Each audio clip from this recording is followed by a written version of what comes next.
మామ గోకర్ణలో ఫుడ్ ఎట్లుంటది అని అడిగితే నా పర్సనల్ ఒపీనియన్ ఫుడ్ అసలు బాగుండదు అక్కడ. కానీ ఈ కేఫ్ కి వెళ్ళిన తర్వాత నా ఒపీనియన్ మొత్తం మారిపోయింది. మన తెలుగు రుచులు, మన తెలుగు వంటలు ఇదే కేఫ్ లో కనిపిస్తాయి. ఒక తెలుగు అమ్మాయి గోకర్ణలో తన డ్రీమ్స్ అండ్ ప్యాషన్స్ తో ఇలా కేఫ్ ని సోలోగా ఇక్కడే బిల్డ్ చేసుకుందంటే నమ్ముతారా? ఫస్ట్ నేను నమ్మలే, తర్వాత తనతో ఇంటరాక్ట్ అయినాక నమ్మా.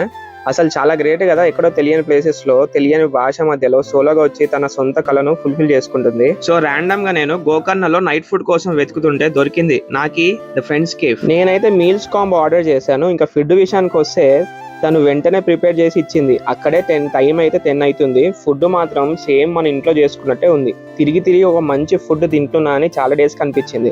అంత బాగా ప్రిపేర్ చేసింది. ప్రైజెస్ కూడా చాలా రీజనబుల్. వీళ్ళు మన తెలుగు స్వీట్స్ కూడా చేస్తారు. నాకు ఈ పూర్ణం అయితే ప్రిపేర్ చేసి ఇచ్చినారు. సింపుల్ గా ఎస్థెటిక్ గా ఇలా చిన్న ప్లేస్ లో మస్తు ప్లాన్ చేసింది కదా. నాకైతే పర్సనల్ గా ఇలాంటి ప్లేస్ లో ఇట్లా కేఫ్ ఐడియా మస్తు అనిపించింది. ఎవరినో కాదు, ఇలాంటి వాళ్ళని మనం మోటివేట్ చేయాలి, మన యూత్ ఇన్స్పైర్ అవ్వాలి. అది కూడా మన తెలుగు అమ్మాయి తినే నిఖిత ఫ్రమ్ వైజాగ్.